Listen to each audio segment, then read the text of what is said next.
44 of Sports Unfolded. Yeah. I am your host, Eric, with my main man right there, the only main man, Ron. How are you today? It looks like we're going to have a The great blood show. is boiling, Eric. The Oh, blood boy. is boiling. All right, let's put this picture up. We'll start off with our lead-off story. Do we And have to put this guy up? This person has been fired by the Jacksonville Jaguars after 13 games. Do you agree with the move? Oh, God. He should have been fired a long time ago. Right? That's what I was going to say. I don't agree with the move. It should have been done probably weeks ago. Yeah. Yeah. So if that's the case, then yes, it should have been weeks ago. But it can't go any further than what it is now. He might have already destroyed Lawrence. He might have already destroyed him. Might be too late. So I looked at a couple different things, right? But obviously they're 2-11. So you think about the record overall. But this started way back when he first hired Chris Doyle as a strengths coach, who made racist remarks and bullied players in Iowa and black players in Iowa, which was known. Still decided to hire him. Yeah. Obviously the video, right? Obviously the videotaping with a female dancing with him inappropriately that wasn't his spouse after a loss instead of traveling back with the team. Signing Tim Tebow in the offseason when we all knew that was just, it was more of a PR stunt. Calling the coaches losers. But then we find out also he kicked the kicker during a warm-up. And it's just like, what is this, man? So first and foremost, I would have liked to seen him try to kick a linebacker. Because then at least I would say, because when they put you back down in your place, because that's what would have happened. And I'm not saying this kickers couldn't have done that, but pick on somebody that's like 250 and just pure muscle and see if it would have had the same result. If I was the kicker, I would have kicked his head over the field right? goal. Should have. So I don't listen. So let me ask you this question: does he get another head coaching job? Probably not in the NFL. Not in the NFL, he won't. Do you think somebody in college though would honestly give him? Oh yeah, because it's all about the money, and the college wants to win, so they're going to hire him because they know he can win.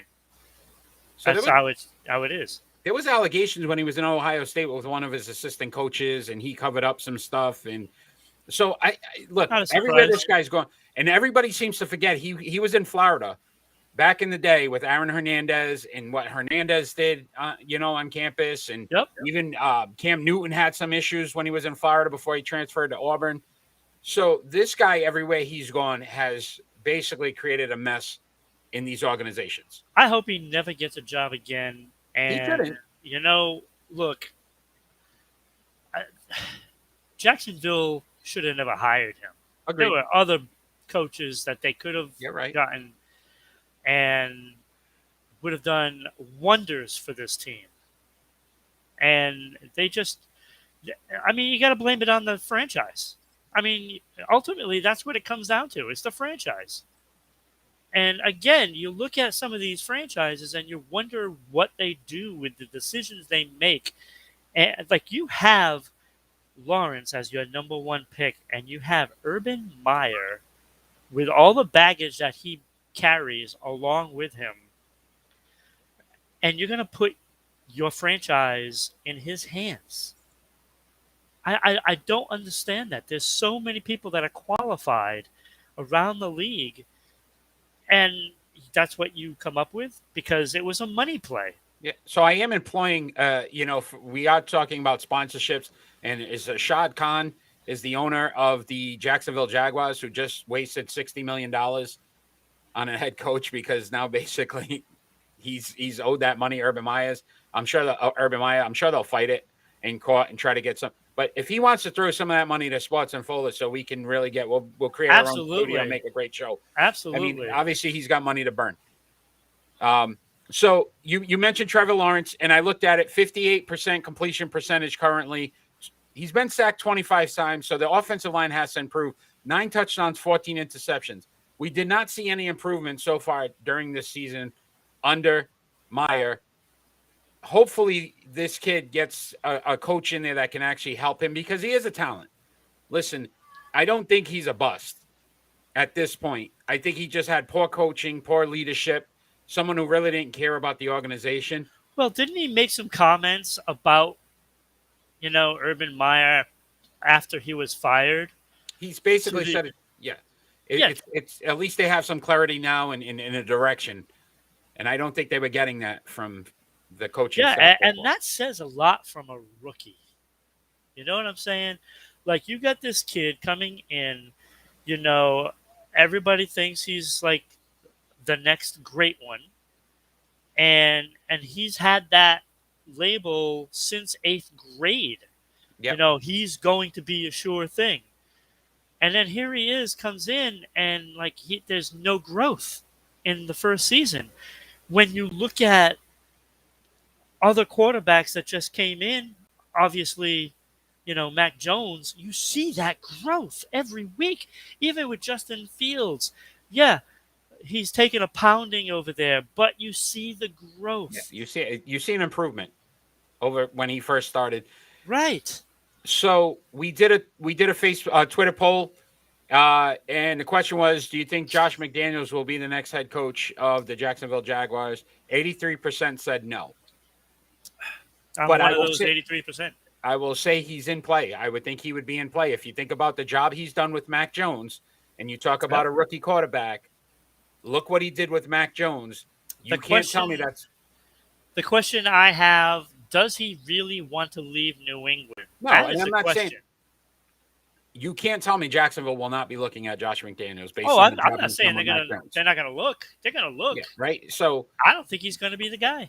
I don't think he'll go to Jacksonville either. I think he'll realize that organization's still a little bit chaotic.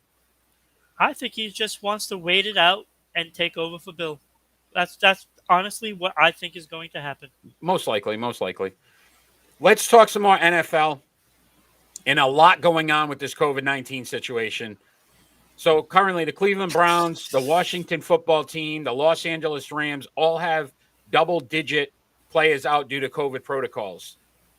Baker Mayfield, Case Keenum are out currently for the Browns. They did finally move that game to Monday night, the NFL, about time. That took way longer than it should have once we found out how many players were going to be out for the Browns. But that game has been moved. OBJ, Jalen Ramsey, out for the Rams right now. Now they just announced Tyler Heineke for the Washington football team will be out as well. I had a Freudian slip there. It's still hard.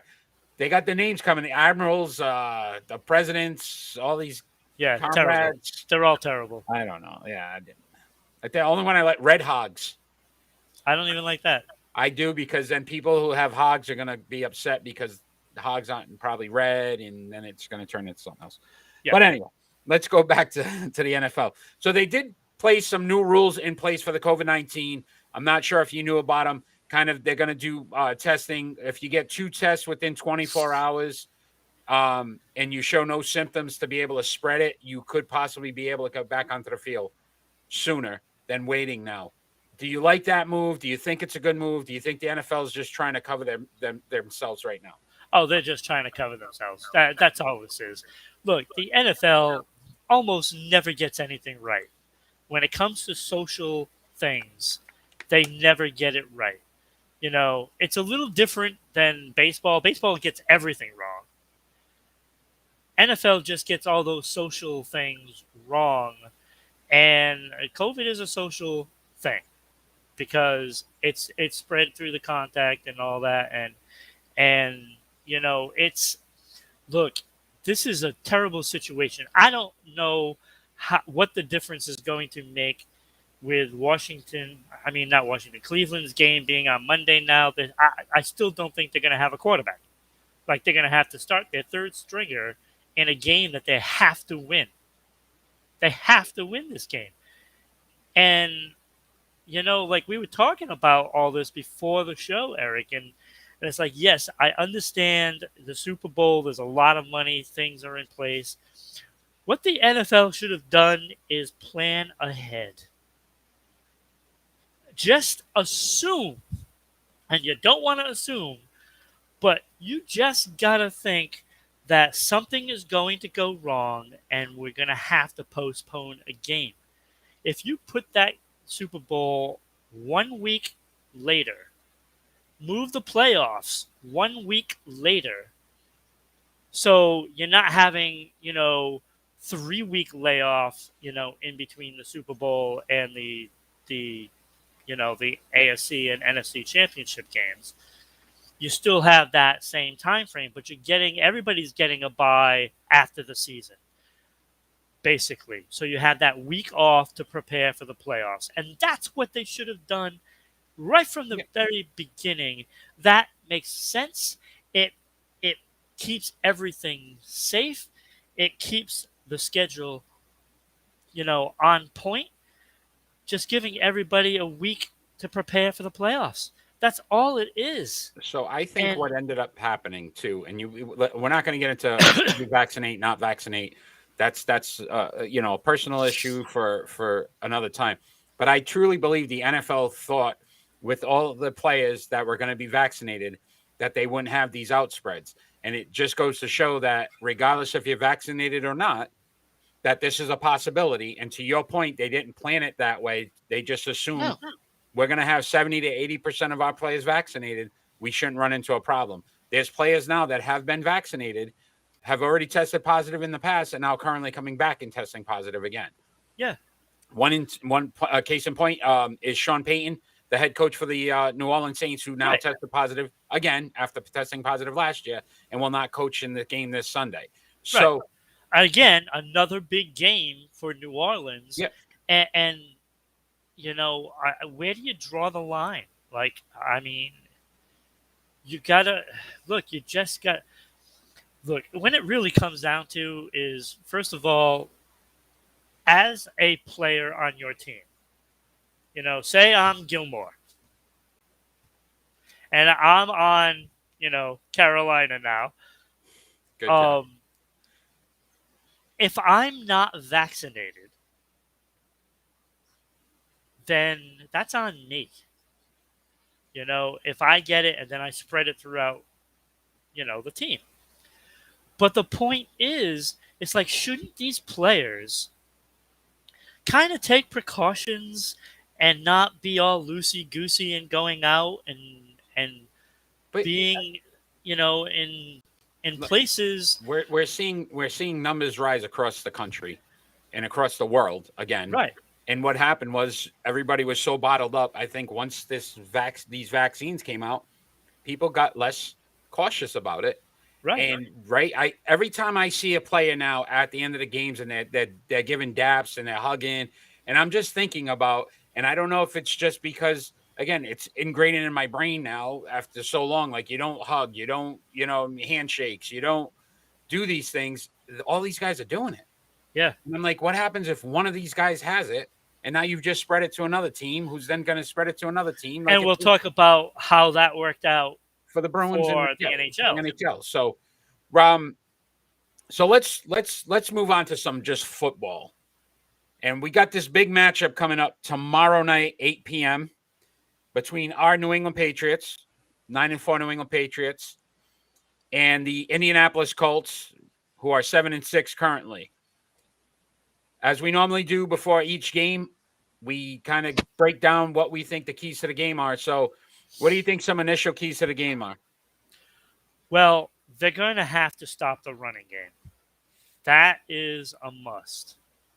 You can't let Taylor run all over you. You can't do that. You can't allow that. But I've seen the Patriots do that bend don't break so many times in the past, and we've seen that. There is a certain amount of yards that you can get away with if you're creating turnovers. Now, the problem is you can't just expect, we're going to get some turnovers, and that's the way we're going to win. You can't expect that. So you have to – look, Bill Belichick takes away the number one asset of a team. Mm-hmm. So if he takes away Taylor, then you're going to make the passing beat. And I think like our chances in the passing game against the Patriots defense. So I was right with you, and then I looked at the numbers, and this is starting to concern me.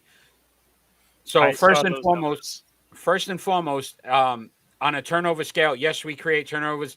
Indianapolis has only turned over the ball 16 times this season, right. Same as New England. So they protect the football. Yes, so they it's do. going to be hard to create turnovers. Right. Secondly, that's why I said, they have to can't count on that. Absolutely. And secondly, if you think about a disciplined team, 62 penalties for the season, New England 73. So they're smarter on that side of not creating some, bad situations for the team. So I was like, okay, we're still, this game's starting to scare me because I'm starting to look at the numbers. And I said, wait a minute. If you look at it, Indianapolis is 11th overall in offense, 21st passing, 2nd rushing. So we know about their rushing attack. You said it. Jonathan Taylor, 1,348 yards, 16 touchdowns on the season. Yeah. Kid's having an unbelievable season, right? Right. 13th defensively, 12th against the pass, 16th against the rush. So you have an opportunity to possibly run the ball a little more. But then now Damian Harris has been ruled out for the game. So again, down on another running back. Ramondre Stevenson, let's see what he's going to have to carry the load. New England, offensively, is 18th overall in the league. 18th passing, 9th rushing. We know where their strength is. Again, Mac Jones is going to have to probably throw the ball a little bit because I think Indianapolis can possibly stop his arm is rested, so I don't think it's after a problem. 3, right? Although now he's got an injury to the thumb. I don't know. New England, 3rd defensively, 3rd against the pass, 18th against the rush. So, again, strength of the Indianapolis Colts, running, we're not as good stopping the run, very good against the pass. But then I said, let me look at what Carson Wentz. If you can stop Jonathan Taylor and control that running game, Wentz probably is going to make mistakes. 63% passing, 2,900 yards, almost 3,000 yards passing, 22 touchdowns, 5 interceptions. He's not making mistakes. One key, 22 sacks on the season. Really good opportunity to make sure that pass run, Matt Judon's got to have a game. We need him to be in that backfield. That possibly could help. I'm nervous. This game here, we've talked about Buffalo. We've talked about Tennessee. But this team right now is playing very good football, Indianapolis. And their numbers are showing that they're not a bad team, even though they have 6 losses. Yeah, when you look at those numbers, Eric, 7-6 doesn't do it justice because, they're a better football team than Baltimore. Yep. And there's Baltimore 8-5, and they've just soiled themselves in several games, and still come out on top. And I don't understand how they've done it. This team, in my opinion, it finds a way to lose at times. So that is something that, they might not make mistakes, but they might make that one mistake at a crucial moment and lose that game by 3 points. You know what I'm saying? Yeah. So to me, they're finding ways to lose rather than finding ways to win. So they play well every game, and then something happens and they don't win. So I'm looking at it one aspect, and I think we're pretty even, both sides, both teams. The key is going to be the coaching. What Josh McDaniels throws up for Mac and what Bill Belichick does to control that running game. If they can do that and do it effectively, they should win this game. We'll obviously have this in our predictions in a little bit. But tomorrow night after the game, tune in to Sports Unfolded as we will do our Patriots post-game, hopefully for win number 8 in a row, because Kansas City's on fire right now. Yeah. And we didn't even get to talk about it because of all the leadoff stuff. But Kansas City won last night, is in first place right now in the AFC. So New England needs to win this game. Yes, we do. To stay even. All right, so let's talk about some other games of interest for Week 15. I came up with 4 games of interest. One I probably would change at this point with the discovery that Payton won't be coaching, but I had that as one of my games. So I'll lead off with that. Saints have always given Tampa Bay some issues. The Bucks, Tom hasn't played very well against the Saints. I thought this was going to be an interesting game. Not that I thought the Bucks would lose, but that it could be an interesting game. Now with the coaching issue, I'm not as convinced that's as good a game. So I probably got 3 solid games. What do you got? Well, I have 5 games on my list. Not sure one of them is very solid. If you got the Minnesota-Chicago game. No. Okay. The Washington-Philadelphia game. Could be an interesting game. They're both 6-7. Who knew? Yeah, right. They're still in a playoff So hunt. the winner of this will, have a shot at making the playoffs. A long shot, but it's a shot. Um, but it also signifies that they're not so far behind Dallas, even though Dallas, took it to Washington last week. But I truly believe that those two teams might be heading in the right direction. More so, Philadelphia, because they appear to have their quarterback. Yeah, they're still going to draft the quarterback. I would be shocked if they don't. Right, but they're not in dire straits as Washington is. I think. And now Heineke being out, I mean that's big for Washington because listen, the kid's at least a gamer. Yes, so you I like him, but I don't know if he is a starter. Yeah, no, I agree with you. So one of my other games I had was Tennessee at the Steelers. Yep. And again, interest for New England. Tennessee wins. If we lose, now we drop to 3. And obviously, you never know what Steelers team you're going to get. So Tennessee's looked really good at times and then looked really bad at times. So which Tennessee Titans team is going to be out there this week? Yeah, I have that game as well. It's a must win for Pittsburgh.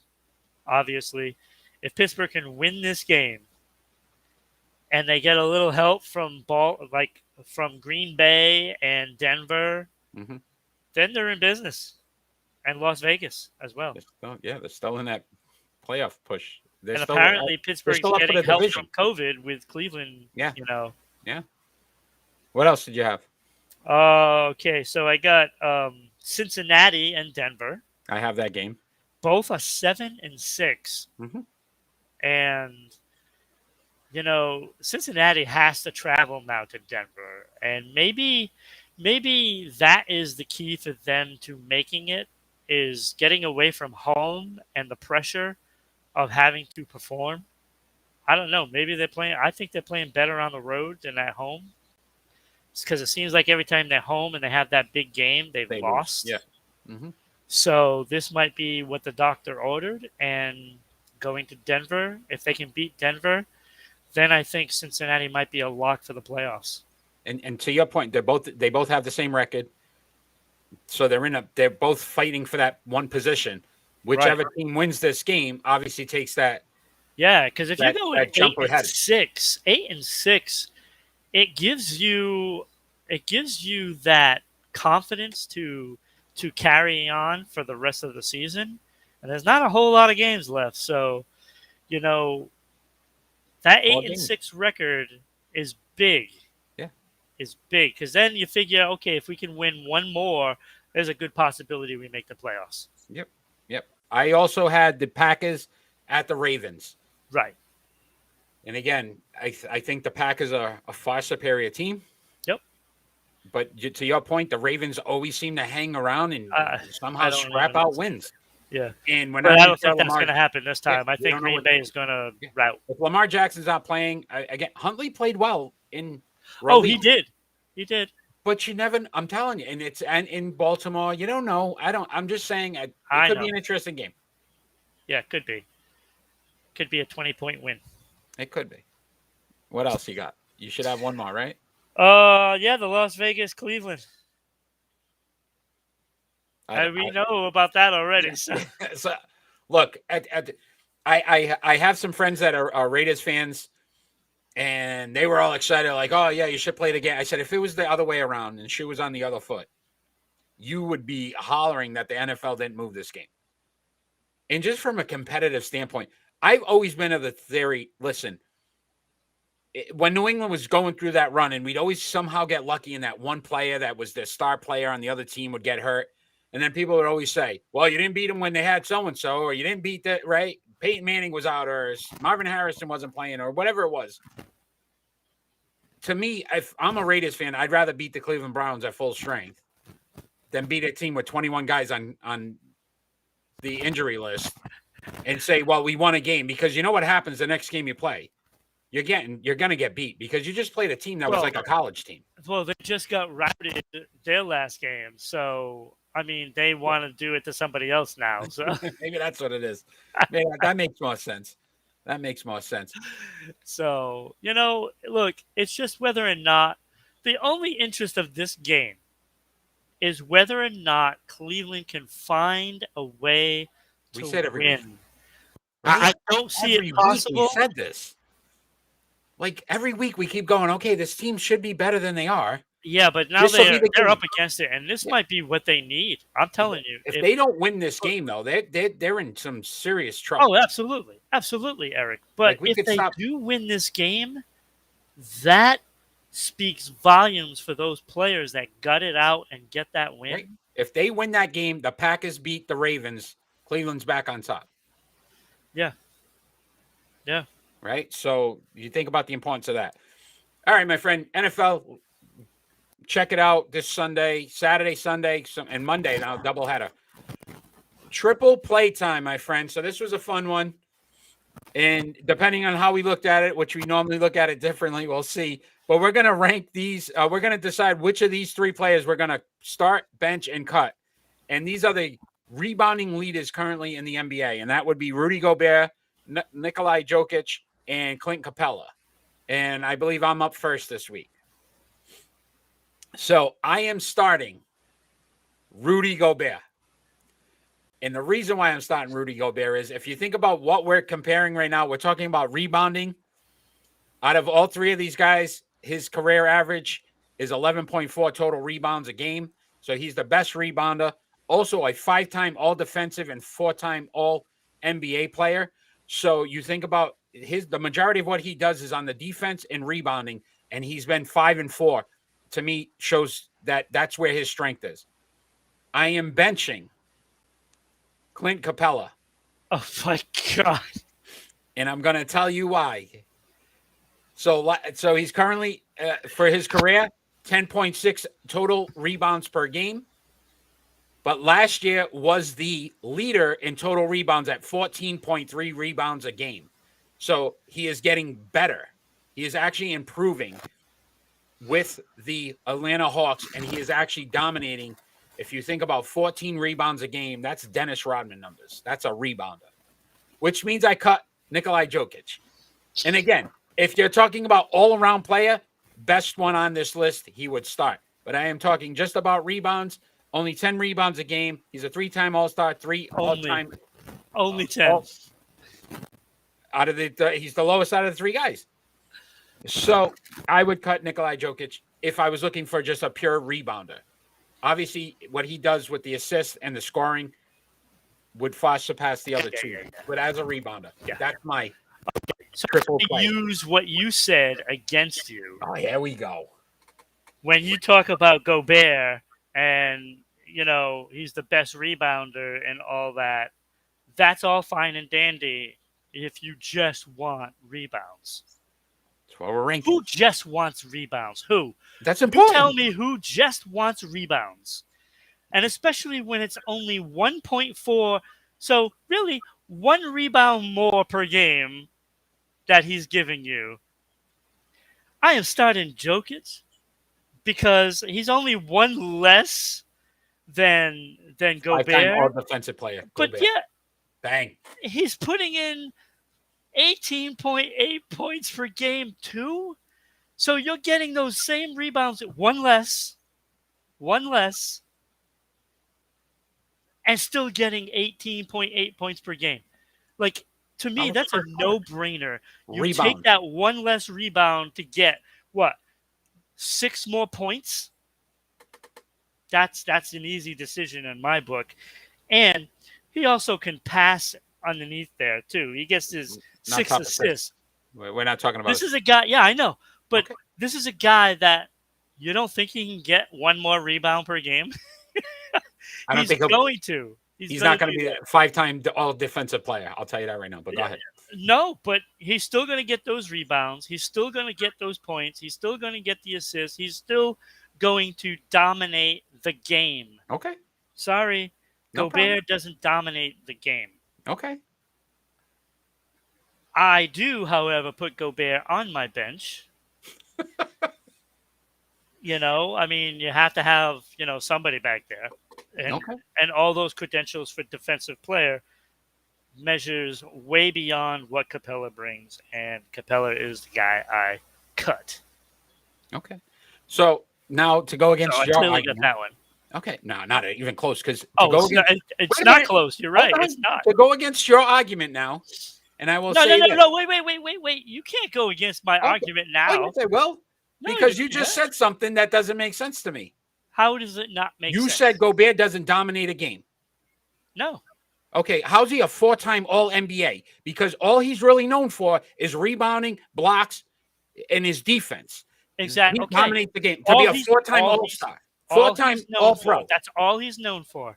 So exactly. You can't say he doesn't dominate because he's known for that, and that's what he gets. Does that and more. He's not a 5-time All-Defensive player. You're crazy.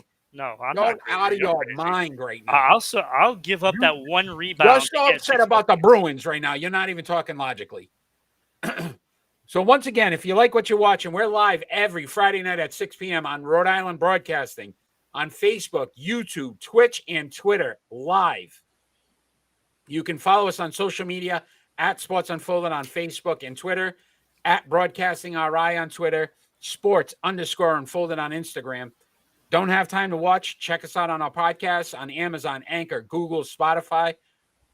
If you're in Southeast Connecticut, SEC TV, Public Access, Channel 12, Tuesday nights at 10 p.m., rebroadcast of this live broadcast. And if you enjoy it and you're watching it now on SEC TV, come on Friday nights at 6 p.m. We are live and interactive. So if you comment, we will respond, and we will actually interact with the fans as they respond.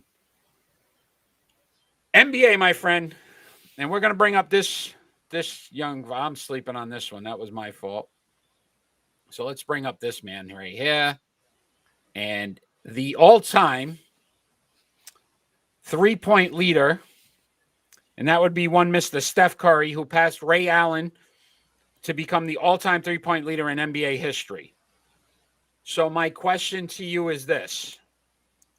Can Steph Curry, who is currently at 2,977 three-pointers made, get to 4,000 three-pointers before his career is over? How old is he? 33. Yes. So I did the math. He'd need to average 229 three-pointers for the next, 4 seasons. He's shooting usually around 300 to 400. I mean, making 200 to 300. So there's a very good possibility he's going to have 4,000 career three-pointers. You're talking if he just averages 3 for the rest of his career, he's got it. Is that nuts? Imagine making 4,000 threes in your... And nobody's going to... Can anybody catch that? Never. Right? So the only thing I would say is about this. Look, so he's attempting currently this season 13.4 three-pointers a game. It is his highest in his career. He's shooting 39%, which is his lowest in his career. Other than the one injury year where he played 8 games and obviously didn't have enough attempts. But do you also think with Klay Thompson coming back, that takes away some of his attempts? Because now obviously that's another guy in the court that they're going to utilize for that three-point shot. Yeah, probably. Right? So that may hurt him a little bit because he really hasn't had Klay for the last 2 years. But if he drops down to 9 per game, he still makes that 3 average. Legion is here. RTS, thanks for joining. Appreciate you. It's been a long time. Yes, my friend, we're glad to have you back. Glad to have you back. So, could we, and he said it, he didn't want to say it, but we consider him the greatest shooter of all time now in the NBA. Oh, absolutely. That's not even a question anymore. I mean, he's so good. He's such a pure shooter. He changed the game. If you think about what you see now and a lot of these kids, I mean, the three-point line, they really should. They've talked about making a 4-point line, a 5-point, right? In the NBA, when they do the All-Star game, they used to have those 10-point circles or whatever, from midcourt. He created that. Yeah. Because he was the one shooting it from there and during the games and making them. So he's revolutionized the game. If you think about what the game's become now, it's more about shooting than anything else. Yeah, pretty much. So the next player we're going to talk about is Zion Williamson, which actually helps. That comment that you just made actually helps my case with Jokic. Shooting is more important than anything. You cannot, with a 5-time all defensive and 4 all NBA, he doesn't impact the game. That's all he does, and he's impacting the league. All right, so Zion Williamson. So should we consider Zion Williamson a bust? So Why? There's been another setback. Yeah. In his comeback, he's getting an injection in his bone, a biological injection to help stimulate the bone to heal after he had the off-season surgery. It's about another 4 to 6 weeks to get the images back to see if that's worked. He's missed, obviously, much time with the Pelicans. Would you consider him a bust at this point? I would not consider him a bust right now, but I'd be concerned on whether or not he will be effective when and if he comes back. Because, it's a foot injury. It's not responding very well. And, he's a big. So he's... Yeah. that's a lot of pressure to put on a foot. The impact. Every time you jump and you land, that's the impact that's going to hinder his ability to function, normally throughout a game. Now, whether or not they can solve the problem of his foot remains to be seen because it's not responding very well. No. And, if that creates a problem, that's going to slow him down. And if there's one thing in the NBA that you can't be is slow. Not now. Right. Back in the 80s, you could have a guy like that and just slug it out. But if you think about today's game, no, you got to be. It was all about the athleticism, the hops, the ability to jump, right? And he's losing that currently. So he's listed at 6'6", 284, and the only player, right? And I went back and I looked at it. And I said, Charles Barkley, let me just, because again, big guy, we always said he was kind of out of shape, 6'6", 250. Yeah. That's 30 more pounds. And 284 is probably being generous right now because I've heard he's even ballooned up more than that. Yeah, I think he's way too heavy. And if that is going to stop him from a full recovery, I'd be concerned. So he's not a bust yet. But this has bust written all over it, and it's because of an injury. It's not his skill, but he's going to lose a lot of that skill. Look, he's averaged 20. So in his career so far, 25 points, 7 rebounds, 3 assists a game. Right? He made the All-Star team last year. Yeah, when he played a majority of the season. Those are impressive numbers. So he can play, but we also got to remember there was back in the day, the Oakland Raiders selected Jamarcus Russell. Yep. Right? And the guy just didn't take care of himself, and he ballooned up, and it was just, listen, it's not just about what you can do on the court. It's what you do off the court. Absolutely. That's going to be the difference. And that's why I think he might be a bust, because I don't think realistically he understands that physically he has to keep himself in shape. It goes to that work ethic, okay? And you mentioned, football. Look, Tom Brady, perfect example. Stays in shape, looks good, and he takes care of his stuff off the field.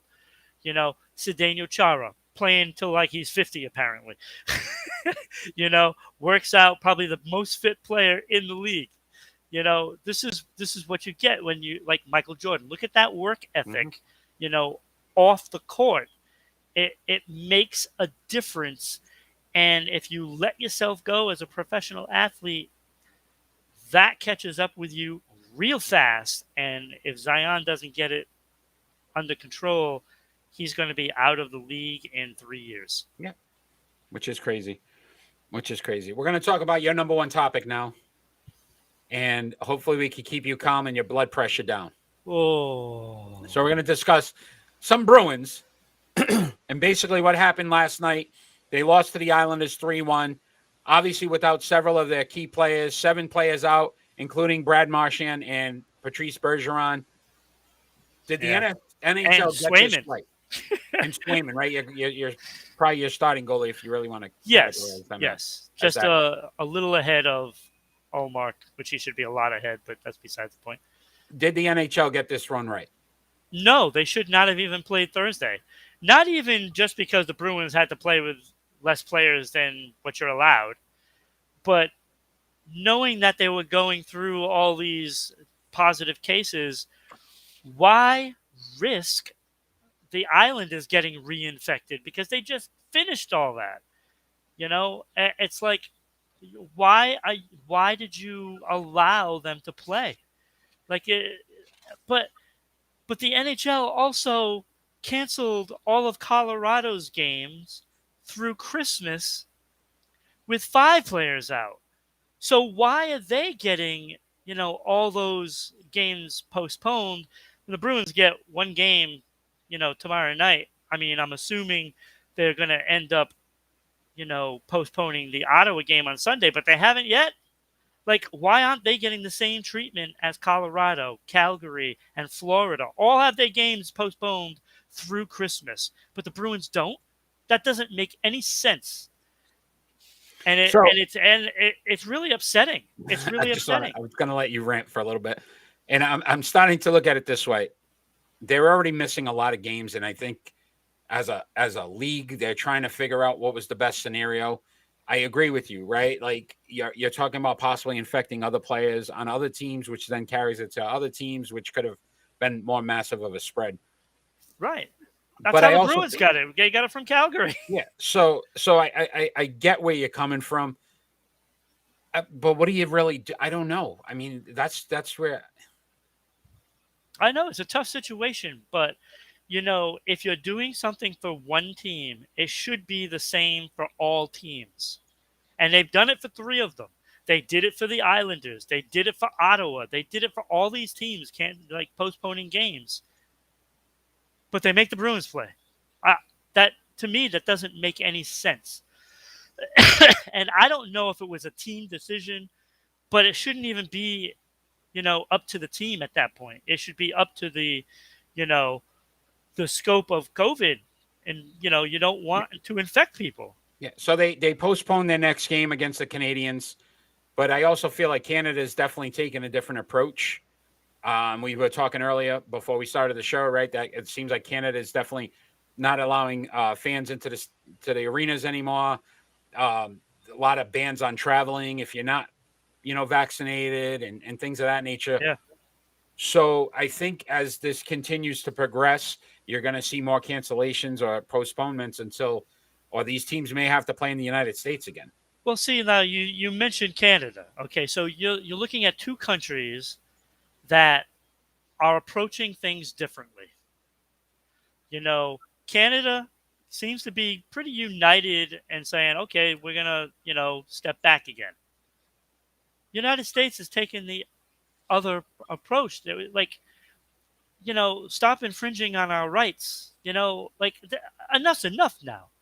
Really, enough is enough. That only goes so far because it's not making anything better. You're just making the country worse and worse and worse by having that attitude. And I'm not one for talking politics, but, the politicians are all at fault for what's going on in the United States and what's going on in the sports world. And it's not even just the sports world. You look at Broadway; they're canceling shows. Yep, they are now. And this is becoming a big problem for this country because we can't get out of our own way. Yeah, it's recirculating as we thought we were getting out of it. Yeah, 2 years and we're still right back to square one. Circling again. So let's talk about the coach of the Boston Bruins. So I had put up a couple of Facebook and Twitter polls, and one of the discussions was around Bruce Cassidy and should the Boston Bruins consider firing Bruce Cassidy. So I will ask you first because obviously you follow the team. You follow the team more than probably most. Would you fire Bruce Cassidy? No.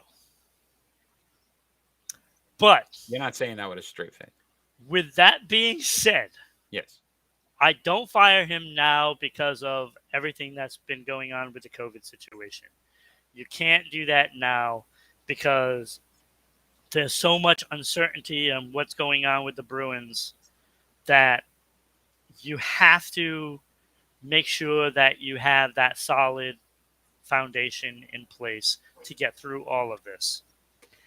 But I will say that I have become increasingly more and more impatient on how he's handling the lines.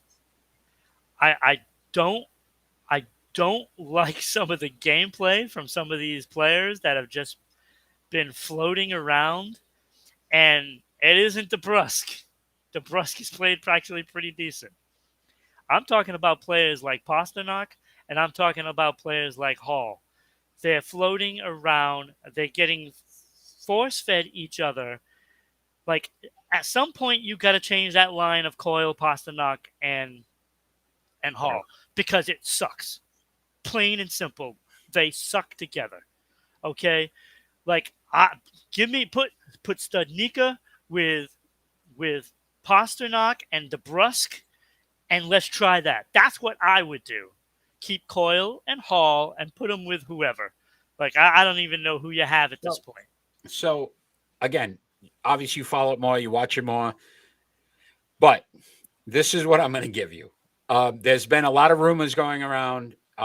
Marchand possibly came out, or there was a discussion that he came and had to have a conversation with Cassidy about losing the locker room.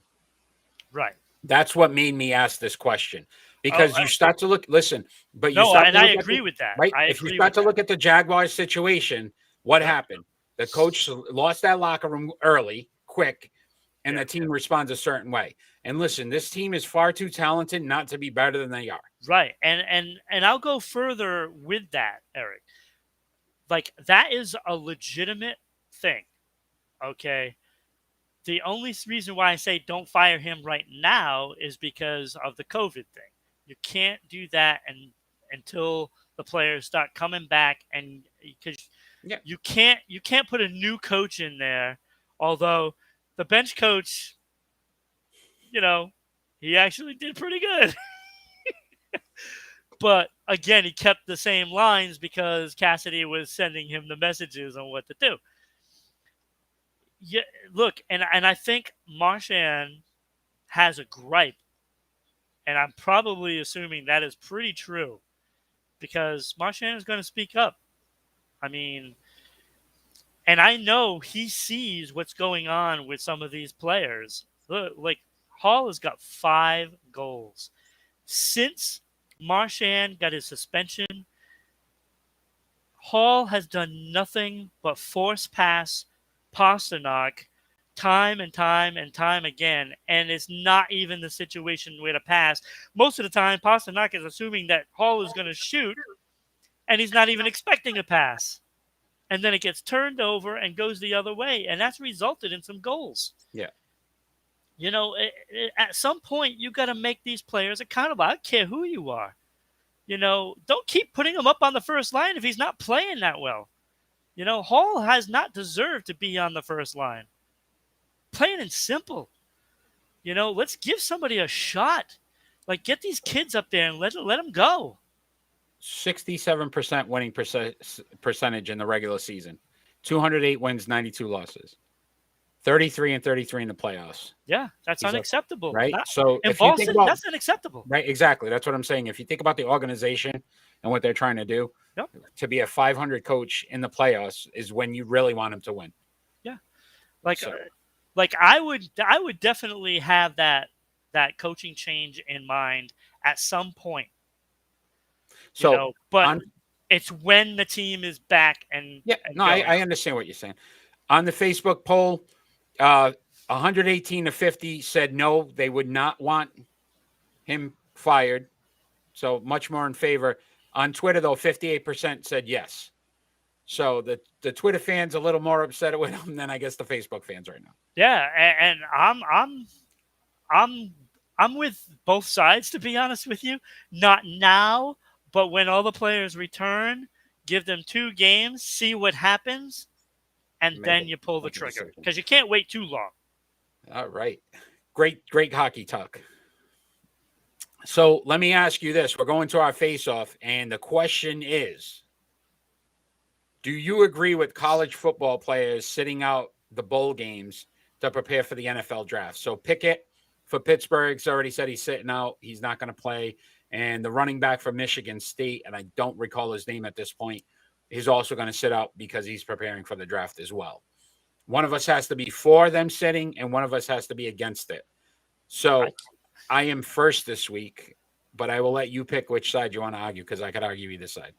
I can't even. I have to go against. So you're against I can't even argue for. So okay. All right. So I'm for it. I'll start. Yep. So I look at it this way: if you get a devastating injury in these games and you're considered a first-round draft pick, you're talking about millions of dollars possibly being lost and the opportunity to play in the NFL. So I understand why they would do it. Because, again, it's no different than these college coaches who decided to leave, right? So look at Notre Dame and what happened with Kelly, and he just up and left and actually hurt their chances of getting into the championship series. And it was okay for him to make that decision. But we're not going to let these players make a decision to protect their future by sitting out this game that really means nothing at this point to them. You're not getting so you get a trophy for winning the Peach Bowl or whatever. Does that really matter in the longevity of what you could possibly do in the NFL? So to me, absolutely makes sense for them to sit out and protect their futures, especially if you know you're going to be in the first round. And these two are both a lock. Do they get a lifetime supply of peaches? I think they get like a year, probably a year. I wouldn't think, because if it's a lifetime supply, then then you play it because you get peaches for the rest of your life. Play it. Yeah, you get peaches the rest of your life. All right. So, like, I get all that, and I understand that. That was great 2 years ago. I understood that 2 years ago. What's different from then? Well, don't the college players now get paid? Don't they make money playing in college? Some of them. Not all. That is what's different. And I'm telling you, if you're getting paid to play, you get your butt on that field and you play the game. If you're getting paid, you get out there. You don't have the right anymore to sit out because you're getting paid to play in that game. So if those two guys aren't getting paid, you're okay with it? If they're not getting paid, I'm okay with that. I won the argument. Okay. No, you did not win the argument because they're getting paid. Yes, sir. They are getting paid. So let me tell you this, though. You know the one other thing I would have probably argued for your side? Oh, I wasn't done. Oh, you're not done. I wasn't done. The second thing is what it tells your team. Oh, I'm going to sit out because I'm going to be a high draft pick. Mm-hmm. That means you don't even care about your teammates. There we go. That's the argument you should have made. That was the second part. That was the big part. Don't worry about the money. When you are on a team, you are with them 100%. There is no, I don't want to get an injury, so I'm going to sit out because I might get picked, 5th in the draft this year. So I'm going to protect myself. Like, really? How fair is it really? To that Has offensive it come lineman? To this? Yeah, that offensive lineman that blows out his knee in that game trying to protect you. Right.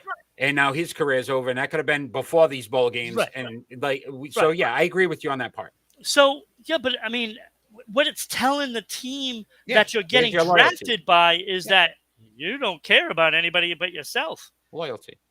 And I don't like it. I don't like. I agree with you. Sitting out. I don't like it. I agree with you, but I also think about their future. So but I can go yes, both ways. I can see both sides of it. Yeah, that's what. And thanks for still being here, RTS. Appreciate you.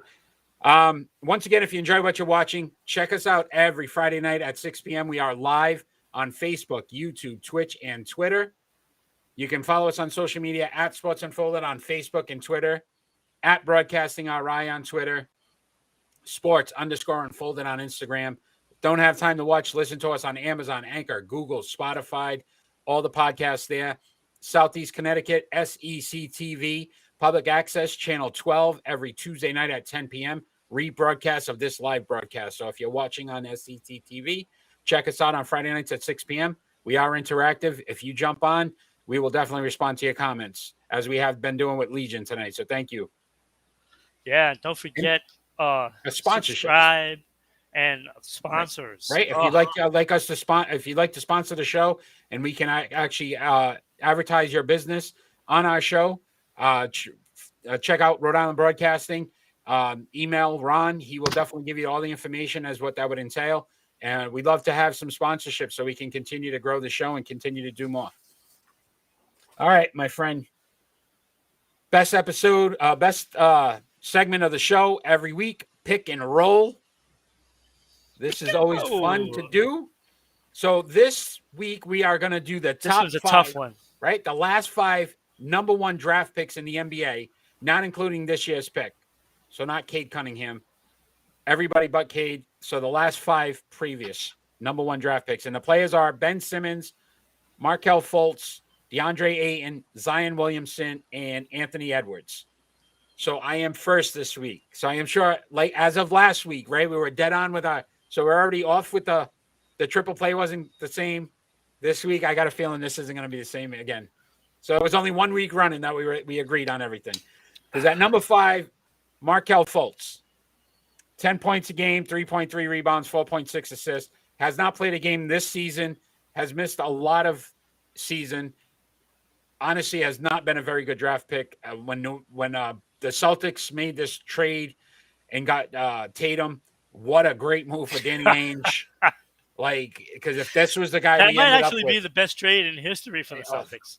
Because if we had got this guy, oh my goodness, absolutely think he's. We talk bust, he's a bigger bust. But at number 4, I had Zion Williamson. 25 points a game, 7 rebounds, 3 assists. Right, was 19 and 20 all rookie team, 1 All-Star. Hasn't played this season. Missed most of his first season, so he's only really played 1 season. So if you think about it, in 3 years, you've only gotten a handful of games. He hasn't even played a full technical season yet. I think he's at 83 games. So he's played like a season and 1 game in his 3-year career. So I don't consider him one of the tops. At number 3, and this is where it started to get really difficult, and it started to – but I went Ben Simmons. 15 points a game, 8 rebounds, 7 assists, 3-time All-Star, 2-time All-Defensive. So his numbers – so he's done some stuff on the court. Was the 17-18 Rookie of the Year. So again, you think about it, best rookie. He did miss his first season, though, and there was controversy because of that when he won the Rookie of the Year, because technically it was his second season, but they basically redshirted him, which doesn't happen in the NBA. But he hasn't played a game again this season as well. So you think about the time missed. We talk about team. We talk about loyalty. Definitely, clearly not one of those guys. Like, he's just one of those guys. Number 2, I went DeAndre Ayton. 16 points a game, 10 rebounds, 1 assist, 18-19 all-rookie team. He is ascending.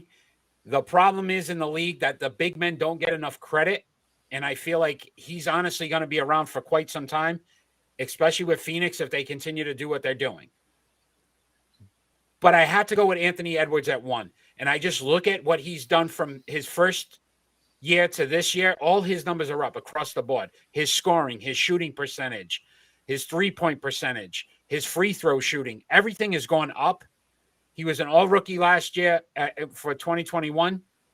And I honestly think that he's probably the next Dwayne Wade is who he was compared to. I could see that same style, that same play from him. He will be an all-star this season. I think he's averaging 25 points a game this season. If he continues those numbers, he's going to be an all-star, and he'll be on this. To me, he's going to be around for the next 10 years and putting up great numbers. And not to mention the transition from actor to basketball player. Yes, you wanted to put that in, you got it. I had to. I had to. How long ER has been off the I don't know. It's been off for a while. Most of the fans don't even know what ER is. But I do, and as long as I think it's funny, it's good. We go with it. All right, so number 5, I thought that was pretty clear. Fultz just doesn't have the numbers. No. And as far as I'm concerned, he's never going to ascend. No. It's just not going to happen. Agree. That was the easy decision. That was easy. Yep. Agree. Number 4, I have Zion Williamson. And only because I don't think he's going to recover from his injury. But if he does, he's number 1. Yep. But I don't think it's going to happen. I think it's going to hinder him for the rest of his career.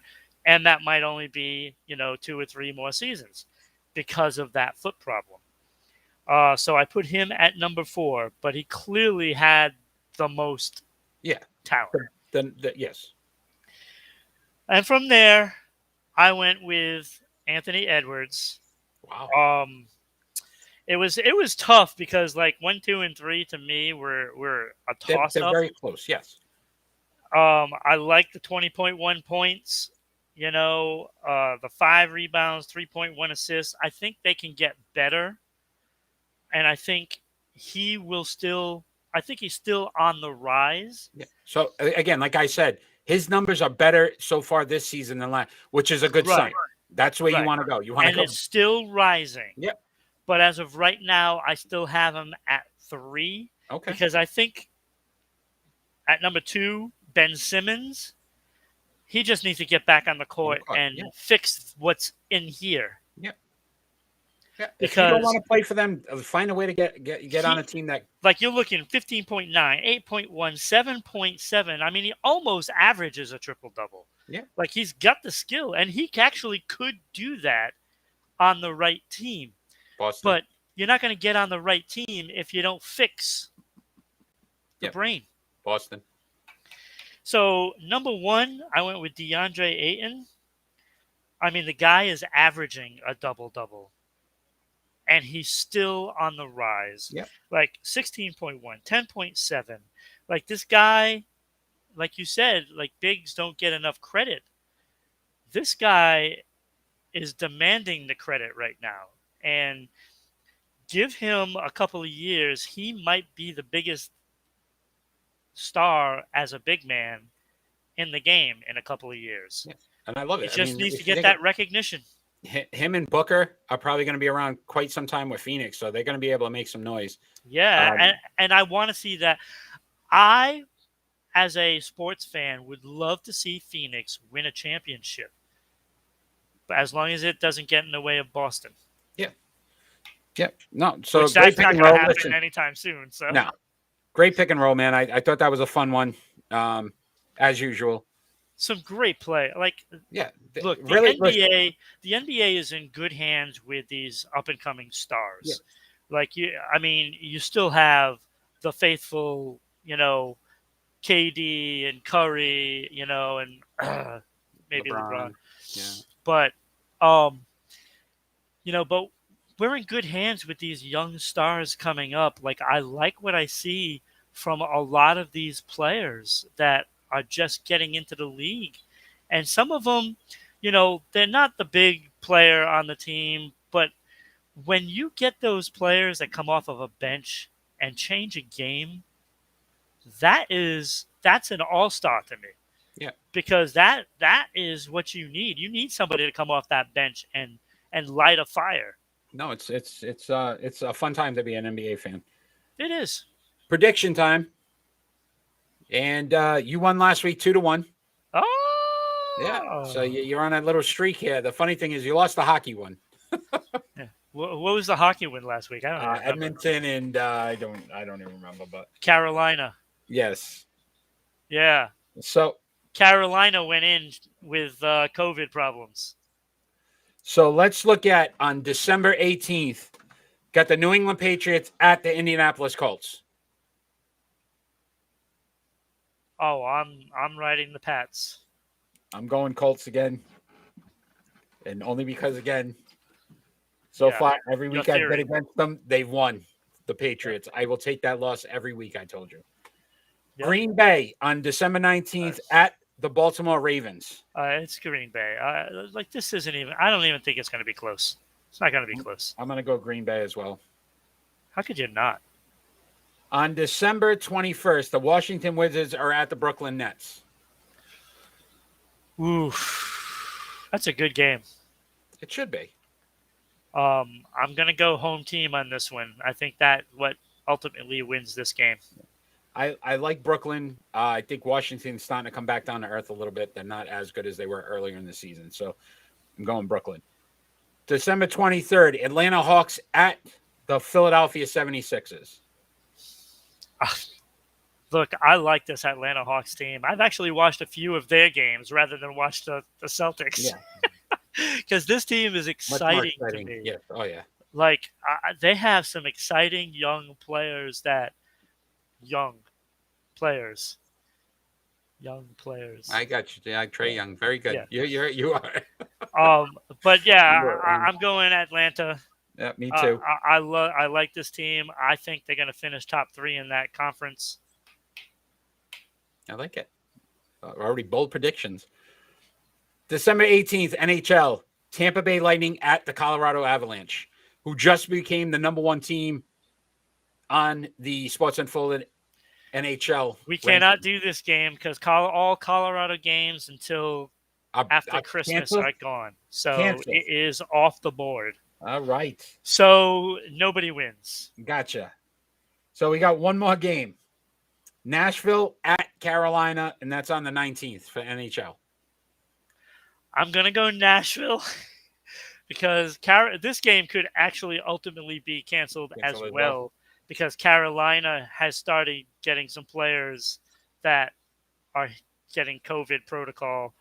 But if it is played, I got to think that Nashville is going to win because I think they're going to have some key players out for Carolina, and it's a mess. I'm going to go Nashville as well. So the only game we have different is the Colts, Patriots, and I'm giving you that win next week. I will give it to you gladly if the New England Patriots can pull this off. So tough week. I mean, there wasn't a lot of great games, and then we go into next Friday, and then we got Christmas. So there's some good Christmas games on the NBA and stuff, and we'll obviously pick those out. Yeah, I would actually, like I keep asking for this from the executives of Sports Unfolded. If soccer. We can do a basketball show on a Sunday, that would be nice. We can definitely try to do that, without a doubt. We'll have to see if Kenny's available. Yeah, get Kenny back on the old Sports Unfolded here. So, as we normally do, we end each show. We do a final thought, and our final thought doesn't necessarily have to be about anything sports related. It can be about anything going on in the world today. So I actually have 2 today that I'd like to go over. And the first one is about Tiger Woods and just the sheer fact that he was able to come back from the injury and is playing in a tournament with his son. Obviously, it's nothing of significance when it comes to winning championships or majors, but just the fact of that he's able to walk and participate with his kid. I think that was great. I thought that if you look at them side by side and when they're hitting the golf ball, they look identical. It's pretty scary.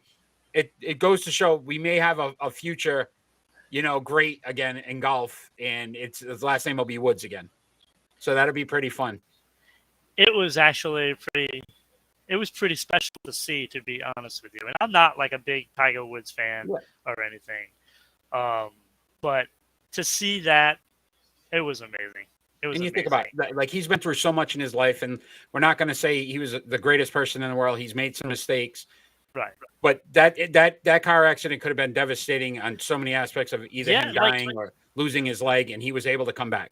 Right. And, in a bad accident where you might feel you're lucky you survived, it gives you a new lease on life. And I'm seeing it with him and his son. Like, to me, that's what he's focused on. I don't think he's focused on winning as much as he is sharing a moment with his kid.